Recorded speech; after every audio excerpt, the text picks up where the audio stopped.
Ko čau visiem! Šodien esmu uzaicinājusi vienu foršu cilvēku, kas ir mans komandas biedrs. Tas ir Daniels Kalniņš, un gribēju tev fundām pajautāt cīkāk, pirmkārt pastāstīt par sevi. Šo jautājumu mums ļoti ilgi gatavojos. Mans sauc Daniels Kalniņš, man ir 23 gadi. Citiem liekas daudz, citiem šķiet maz. Bet īsumā, līdz šim es vienmēr visiem esmu teicis, man prasa, ar ko es nodarbojos, tad es saku, man par drīz maksā vecāki. Viņi par visu man sponsorē, un es vienkārši braucu. Bet varbūt ir laiks atklāties. Jā, es reāli strādāju ikdienā ar savām rokām, naudu mašīnai un visam pārējām muļķiem, ko es gribu darīt. Es strādāju par pārdošanas un projektu vadītāju. Labi, tad laikam pie tā paša galvenā. Vispār, kāpēc mēs esam šeit, tas, protams, ir Trifits, kas tā kā ir mūs saistījis, mūs iepazīstinājis. Kā tev tā kā karjera? Kāpēc tu domāji tieši Trifits? Zinām, tad Trifits ir tā, ka es šobrīd varētu izplūst stundās divās par to, kāds viss sākās, kāpēc, kā mēs Dievu smējāmies caur ešiem uz zvaigznēm. Jo tas stāsts tiešām daļai ir tāds, un tas viss ir bijis ļoti grūti un caur daudziem pārbaudījumiem. Bet īsumā tas ir tāpēc, ka mūsu kompānija, kā jau visi džeki jaunā vecumā interesējās par tehniku, par mašīnām, par ko citu, un tajā brīdī mums bija 14 gadu. Tad bijām mēs, kas bija Jorens, Plācis, Rudolfs, Salmans un vispārējie. Arī Kroģers tajā brīdī, kad Kroģers jau beidz braukāt ar motorolleriem, viņš organizēja sezonas atklāšanas noslēgšanas, tad mēs tie sākām.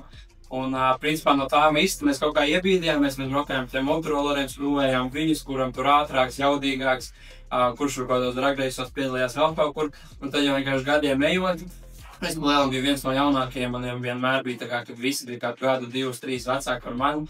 Un tad jau sāk nākamā gada, kad 17, 18 visi sāka interesēties vairāk par mašīnām. Un tā arī principā sākās. Man liekas, ka Lācis nopirka savu pirmo žurku, tad tur Jorena parādījās, neatceros vai Tricārs vai kas. Un tad Rūdis, protams, Rūdis mums vispār bija zvaigzne, jo viņš kā uztaisīja šerī misuli, kā tajā brīdī, man vēl neatcerot, bija kaut 16 vai 15 gadi. Un tad viņš ar savu plītnieku šķērēja pa visu Ziemniekalnu. Protams, kā netiek zināt, ja, bet tā bija. Un principā tās viss arī tās, kas man to visu uzsāka, un tā visa interese par tehniku, par to, kāds notiek. Un es vienmēr esmu teicis, priekš manis tas nav vienkārši kaut ko salauzt un sataisīt, jo man nevisai patīk pašam skrūvēt mašīnas. Bet mans galvenais ir kā sports, un es driftu un autosportu uztveru kā sportu. Un tas varbūt arī ir iemesls, kāpēc jau šobrīd esmu pieaicināts arī daļai kā tiesnesis, jo man vienmēr patīk tās lietas izprast vairāk nekā visiem citiem, un man patīk nedaudz vairāk saprast kā tas notiek, kā to dara, un kāds visam ir princips, nevis vienkārši aizbraukt uz trasi, nošķilt mašīnu, kā ir sanācis to izdarīt, bet kaut kā tā. Kurā tā brīdī tu izlēmi, ka tev vajag piedalīties driftu sacensībās? Principā tas viss sākās no tā, ka es strādāju ārzemēs, un es aizbraucu uz turieni ar domu, ka es nopelnīšu naudu pirmajai mašīnai, kā jau lielākā daļa maksā visiem žekiem. Pirmā mašīna, protams, visiem bēnbiem vajadzēja žurku, tur sapelnīja lielo piņķi, atbrauc uz Latviju, uzreiz vajadzēja tur 2,5 pirkt, lai būtu 6 cilindrnieks, lai viņš ietu.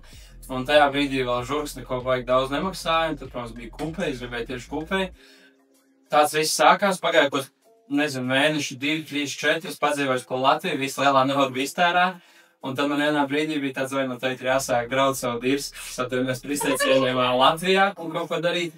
Vai es braucu atpakaļ uz ārzemēm, kur man ģimene bija tajā brīdī, un es tajā brīdī izvēlējos braukt uz ārzemēm un pelnīt naudu, lai uzbūvētu autosporta mašīnu. Un tā, principā, sākās tā visa man karjera ar to visu, kad par ļoti lielu naudu es uzbūvēju savu autosporta mašīnu ar ļoti daudz nepareiziem lēmumiem, ļoti daudz mācībām, bet šajā brīdī esmu pilnībā pateicīgs par to visu, kāds viss ir izvērties, skatoties man tās visas zināšanas par mašīnām, par detaļām, par autosportu, par vispārējo, jo es tev baigi skaļi nekad neesmu teicis, bet man mašīna, kur izstāst, principā, ja mēs šobrīd pastamies, pieņemsim Sampīnas mašīnu tāksties, un cik viņi tur maksā 4-5 tūkstoši uzbūvēt, zin kā visi tiek skaļi kapēkās.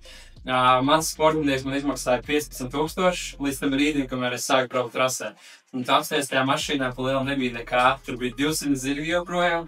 Jā, tur bija kaut kas varbūt smukāks, tur interjera lietas vai tur kaut kas krūtāk jamīši, kaut kas tāds. Bet viss jau sākās to, kad mani ļoti smagi apčakarēja ar pārmetināšanu visu to. Jo man pārmetināja it kā visu kuzavu, es samaksāju vairākus tūkstošus par to, bet beigās, kad es liku iekšā beņķus, parā augšā paklājas, sapratu, kas tur vispār notiekās. Un, jā, principā tā arī viss tāds drifta gaiss sākās, un tad tas bija tas mans lielais mērķis, tas bija mans sapnis. Un 19 gados es to savu sapni kaut kādā veidā jau piepildu, uzbūvēju to mašīnu. Tur 19, 20 gadu, tad es sāku braukt uz treniņiem.